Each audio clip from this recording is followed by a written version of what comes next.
Hello everybody, my name is Kimley, and holy shit, I'm a real person now. Huh. If you didn't know that Fallout London finally came out, then you have probably been living in a vault. Or, well, if you haven't even heard of Fallout London, you've been living in a rock under said vault. In which case, let me enlighten you to the beauty that is Fallout London. It's a mod, however, IGN has reviewed it. Literally anyone who has a big name has at least talked or mentioned it. It's basically just Fallout 5, but probably better. It overhauls anything that Fallout 4 was. It has new weapons, new armor, new everything. There's new food, new location. There's a new story. Literally nothing is the same as Fallout 4. Calling this a mod is not giving it nearly enough justice as it deserves. It's also just a location that we have never really seen in Fallout, because every game up until this point has taken place in the wasteland of the former United States of America. Fallout 3, Fallout 4, Fallout New Vegas, everything.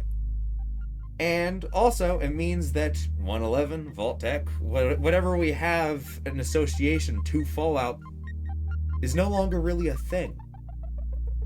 So, I guess that's what we're going to be talking about. With all that disposition and information out of the way, let's hop into the actual exciting part of the video.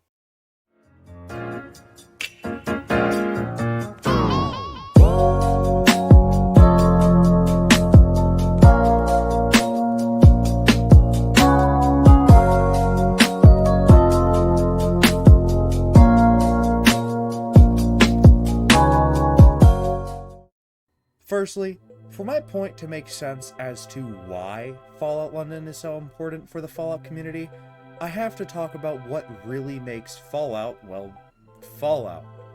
It has a very unique identity as a franchise and has many different takes on the wasteland that the player character inhabits. But I specifically want to talk about what made the first couple Fallouts, and Fallout New Vegas, stick with people as amazing video games. Not saying anything bad about the others, I'm just saying that those are the ones people usually focus on whenever they do a video essay like this. So, I'm going to bring them up a little bit. First and foremost, it is obviously the story that matters to a lot of people. Fallout introduced the world as a dark and gritty, unforgivable place, like absolute horror. I've talked about it before. Little friends and less safe places. The story feels bleak and depressing, and the death scenes for your character are unforgettable. Side quests usually have dark elements, but sometimes add a level of fun or strangeness.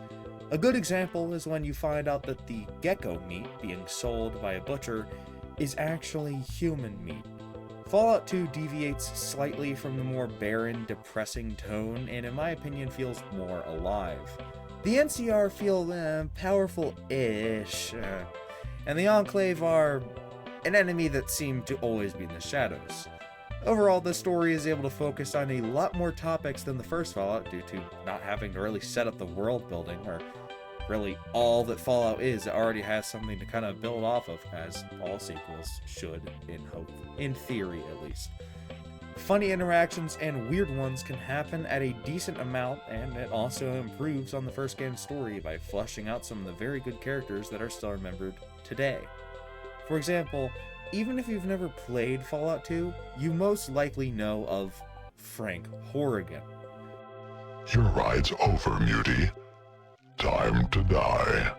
Fallout New Vegas is regarded by many to have the best story in Fallout. It gives the characters so many liberties to make their own choices and leads to an almost infinite replayability. There is one other reason why Fallout New Vegas feels so different than the others, however. Location is an important aspect of the Fallout games. In Fallout 1 and 2, it is the basic setting and idea of what a Fallout game is. In Fallout 3, they add a more depressing tone by taking place in the ruined capital of what was once one of the most powerful countries ever created.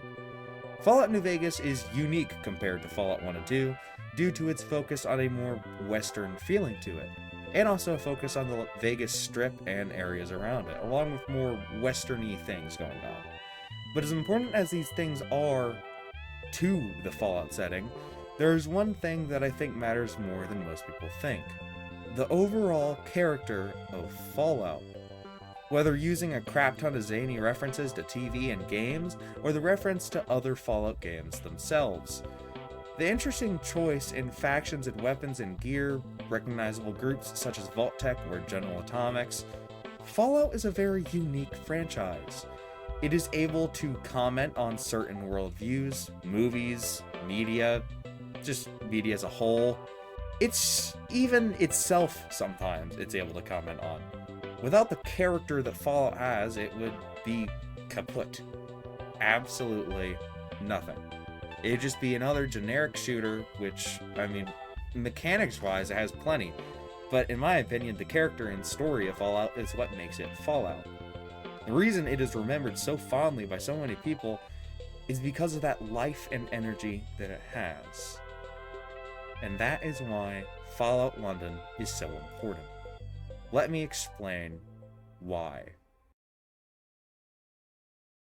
Team Folon, however you pronounce it, is doing something I think is very hard for a big game company like Bethesda to do.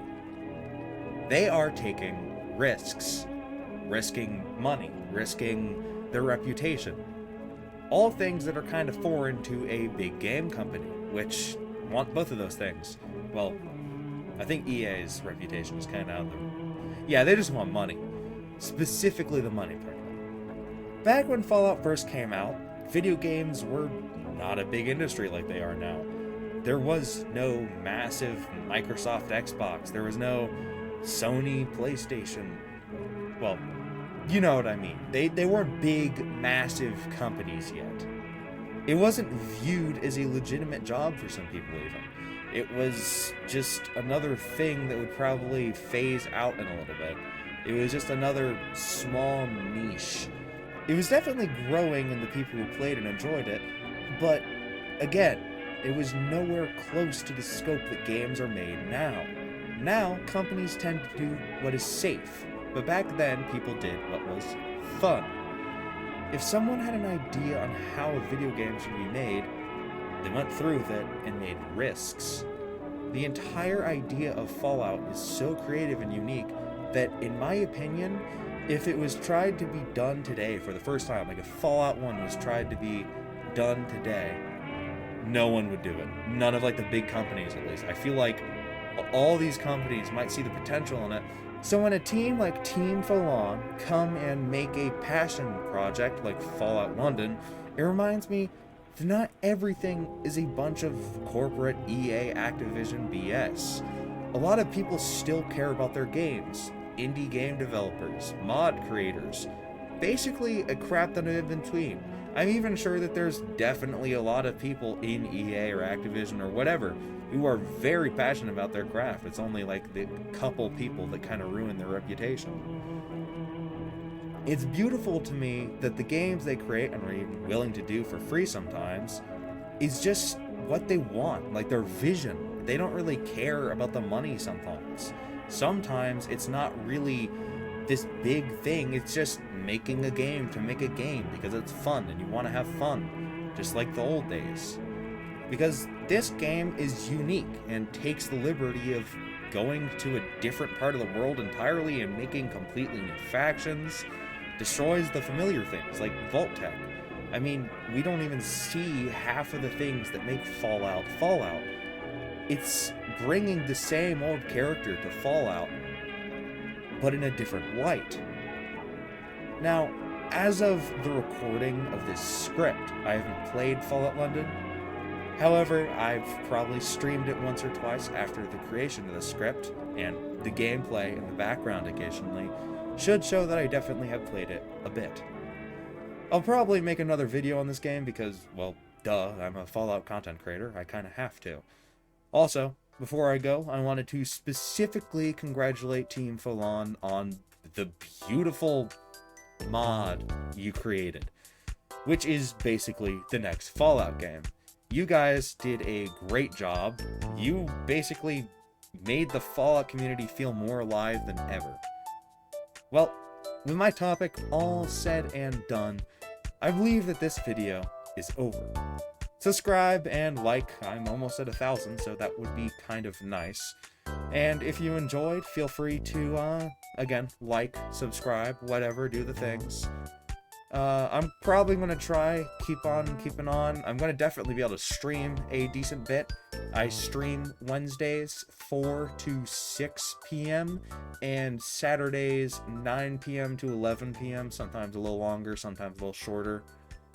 Well, I think that's all I have to say. With all that out of the way, Akinley, out.